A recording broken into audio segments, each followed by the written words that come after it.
Hey everybody, and welcome to another episode of Everything OneNote. Today I'm going to show you how to stop students posting in the general channel on Teams.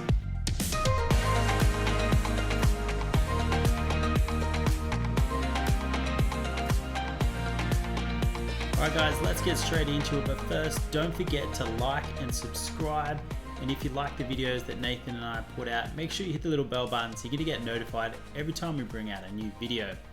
Alright, let's look at the settings for our channels. So we're going to head over to our general section and we're going to find the three little dots, the ellipses.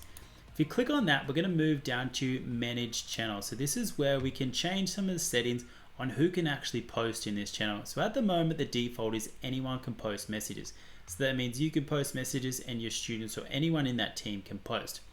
You can change it to anyone can post, but it's given to give them an alert that they are posting to everyone. So some students are maybe not aware they're posting in a public forum. And the one you might want to look at doing is only owners can post message. Now I wouldn't recommend doing this for all your channels, but it might be for your general channel that you make that a bit of a one-way street for students where it's just you pushing information out to the students. The students can like and react to things on there, but they can't start their own posts and conversations on there. So that's going to keep it a little bit more restricted, especially if you're having some issues with that. And if students have specific questions, they can go down to a specific channel you might set up for questions where they can pose questions to you. So there you go, there's a quick tip on how to stop your students posting on Microsoft Teams.